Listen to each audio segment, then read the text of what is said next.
கடகம் ராசி நேயர்களே, நீங்கள் விதியின் சோதனையும் மீண்டும் மீண்டும் உடைந்த நம்பிக்கைகளும் உங்களுக்கு ஏற்படுத்தியிருந்திருக்கலாம்.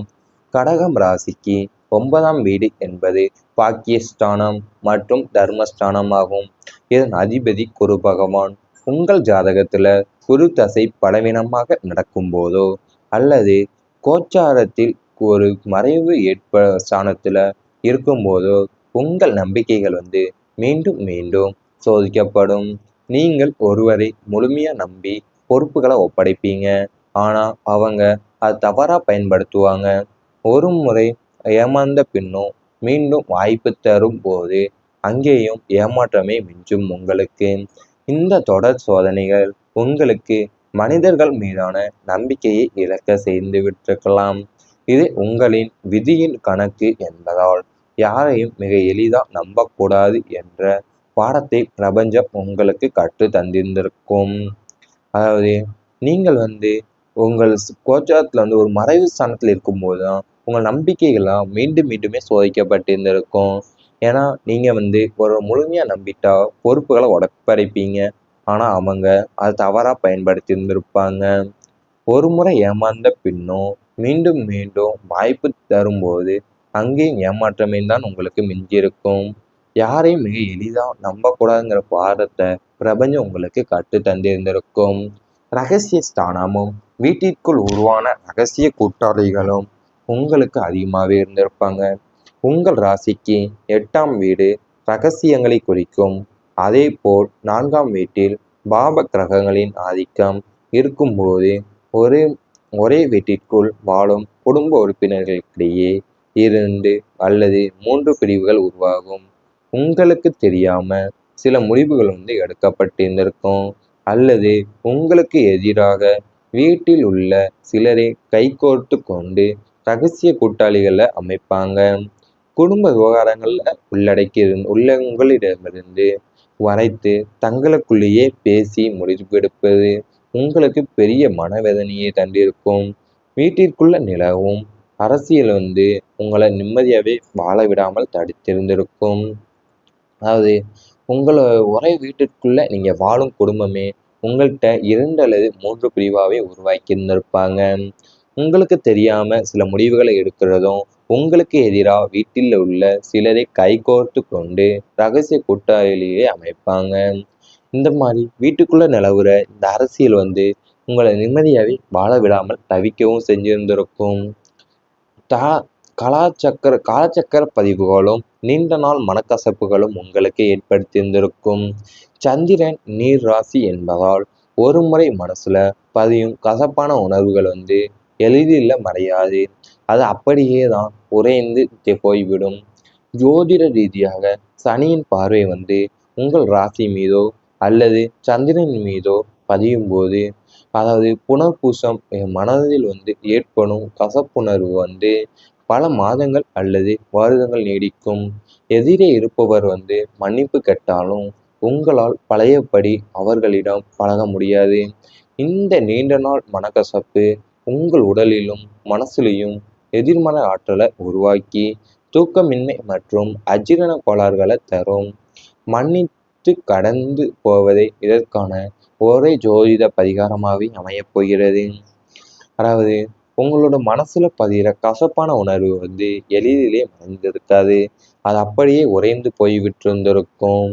அதனாலவே மனசுல ஏற்பட்ட கசப்புணர்வு பல மாதங்கள் அல்லது வருடங்கள் நீடித்திருந்திருக்கும். உங்களுக்கு இந்த நீண்ட நாள் மனக்கசப்பு உங்கள் உடலிலும் மனசிலையும் எதிர்மறை ஆற்றலை உருவாக்கி தூக்கமின்மை மற்றும் அஜீரண கோளாறுகளை தந்திருந்திருக்கும்.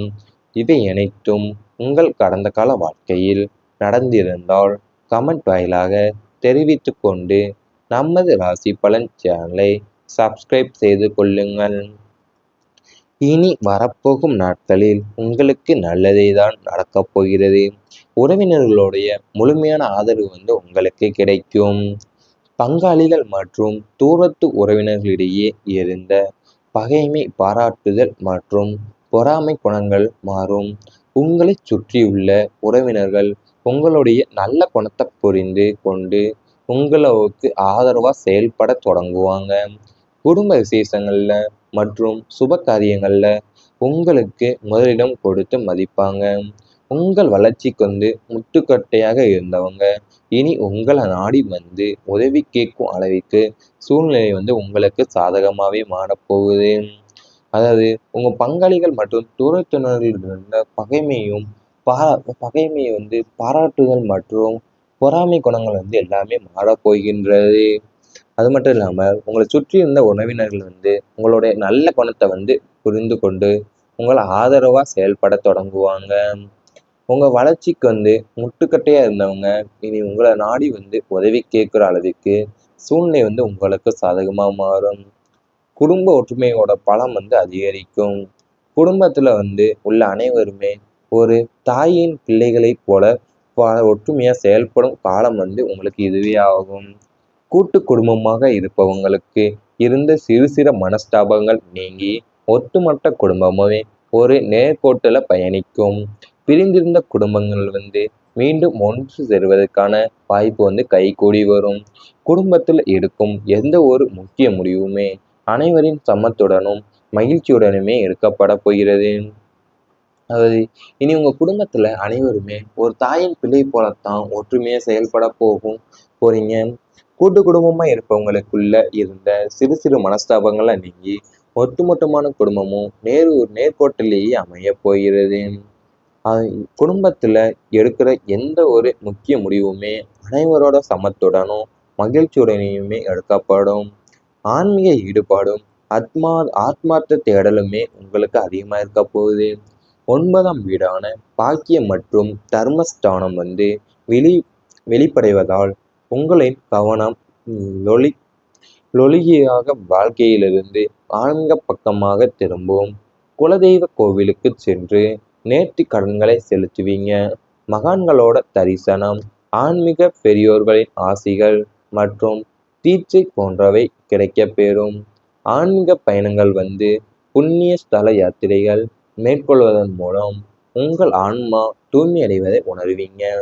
தன தர்மங்கள் செய்வதில் ஈடுபாடு உங்களுக்கு நிறையவே கைகூடி வரப்போகுது. அது உங்களுடைய கவனம் நுழைக்கி வாழ்க்கையிலிருந்து ஆன்மீக பக்கமாகவே திரும்ப போகுது. நீங்க குலதெய்வ கோவில்களுக்கு சென்று நேர்த்தி கடன்கள்ல ஆன்மீக பெரியோர்களை அது மகான்கள் தரிசனமும் ஆன்மீக பெரியவர்களோட ஆசையும் உங்களுக்கு தீட்சை போன்றவை கிடைக்க போகுது. அது ஆன்மீக பயணங்கள் மேற்கொள்வதன் மூலம் உங்கள் ஆன்மா தூய்மை அடைவதை நீங்க உணரப் போகிறீங்க. தான தர்மங்கள் செய்வதில் ஈடுபாடு உங்களுக்கு கைகூடி கூடும். இவை அனைத்தும் உங்கள் கடந்த கால வாழ்க்கையில் நடந்திருந்தால் கமெண்ட் வாயிலாக தெரிவித்துக் கொண்டு நமது ராசி பலன் சேனலை மறக்காமல் சப்ஸ்கிரைப் செய்து கொள்ளுங்கள் போகிறது. உறவினர்களுடைய முழுமையான ஆதரவு உங்களுக்கு கிடைக்கும். பங்காளிகள் மற்றும் தூரத்து உறவினர்களிடையே இருந்த பகைமை பாராட்டுதல் மற்றும் பொறாமை குணங்கள் மாறும். உங்களை சுற்றியுள்ள உறவினர்கள் உங்களுடைய நல்ல குணத்தை புரிந்து கொண்டு உங்களுக்கு ஆதரவா செயல்பட தொடங்குவாங்க. குடும்ப விசேஷங்கள்ல மற்றும் சுப காரியங்கள்ல உங்களுக்கு முதலிடம் கொடுத்து மதிப்பாங்க. உங்கள் வளர்ச்சிக்கு முட்டுக்கட்டையாக இருந்தவங்க இனி உங்களை நாடி உதவி கேட்கும் அளவிற்கு சூழ்நிலை உங்களுக்கு சாதகமாகவே மாறப்போகுது. அதாவது உங்க பங்காளிகள் மற்றும் தூரத்தினரில் இருந்த பகைமையை பாராட்டுதல் மற்றும் பொறாமை குணங்கள் எல்லாமே மாறப்போகின்றது.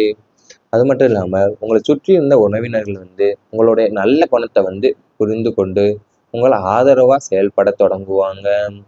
உங்க வளர்ச்சிக்கு முட்டுக்கட்டையா இருந்தவங்க இனி உங்களை நாடி உதவி கேட்கிற அளவுக்கு சூழ்நிலை உங்களுக்கு சாதகமா மாறும். குடும்ப ஒற்றுமையோட பலம் அதிகரிக்கும். குடும்பத்துல உள்ள அனைவருமே ஒரு தாயின் பிள்ளைகளைப் போல ஒற்றுமையா செயல்படும் காலம் உங்களுக்கு இதுவே ஆகும். கூட்டு குடும்பமாக இருப்பவங்களுக்கு இருந்த சிறு சிறு மனஸ்தாபங்கள் நீங்கி ஒட்டுமொத்த குடும்பமே ஒரு நேர்கோட்டுல பயணிக்கும். பிரிந்திருந்த குடும்பங்கள் மீண்டும் ஒன்று சேருவதற்கான வாய்ப்பு கைகூடி வரும். குடும்பத்தில் எடுக்கும் எந்த ஒரு முக்கிய முடிவுமே அனைவரின் சம்மத்துடனும் மகிழ்ச்சியுடனுமே எடுக்கப்பட போகிறது. அதாவது இனி உங்க குடும்பத்துல அனைவருமே ஒரு தாயின் பிள்ளை போலத்தான் ஒற்றுமையா செயல்பட போறீங்க. கூட்டு குடும்பமா இருப்பவங்களுக்குள்ள இருந்த சிறு சிறு மனஸ்தாபங்கள்லாம் நீங்கி ஒட்டுமொத்தமான குடும்பமும் நேர்கோட்டிலேயே அமைய போகிறது. அது குடும்பத்துல எடுக்கிற எந்த ஒரு முக்கிய முடிவுமே அனைவரோட சமத்துடனும் மகிழ்ச்சியுடனுமே எடுக்கப்படும். ஆன்மீக ஈடுபாடும் ஆத்மார்த்த தேடலுமே உங்களுக்கு அதிகமா இருக்க போகுது. 9ஆம் வீடான பாக்கியம் மற்றும் தர்மஸ்தானம் வெளி வெளிப்படைவதால் உங்களின் கவனம் லொலி லொலிகையாக வாழ்க்கையிலிருந்து ஆன்மீக பக்கமாக திரும்பும். குலதெய்வ கோவிலுக்கு சென்று நேர்த்தி கடன்களை செலுத்துவீங்க. மகான்களோட தரிசனம், ஆன்மீக பெரியோர்களின் ஆசிகள் மற்றும் தீட்சை போன்றவை கிடைக்கப் பெறும். ஆன்மீக பயணங்கள் புண்ணிய ஸ்தல யாத்திரைகள் மேற்கொள்வதன் மூலம் உங்கள் ஆன்மா தூய்மை அடைவதை உணர்வீங்க. தன தர்மங்கள் செய்வதில் ஈடுபாடு உங்களுக்கு நிறையவே கைகூடி வரப்போகுது. அது உங்களுடைய கவனம் நுழைக்கி வாழ்க்கையிலிருந்து ஆன்மீக பக்கமாகவே திரும்ப போகுது. நீங்க குலதெய்வ கோவில்களுக்கு சென்று நேர்த்தி கடன்களை ஆன்மீக பெரியோர்களை அது மகான்கள் தரிசனமும்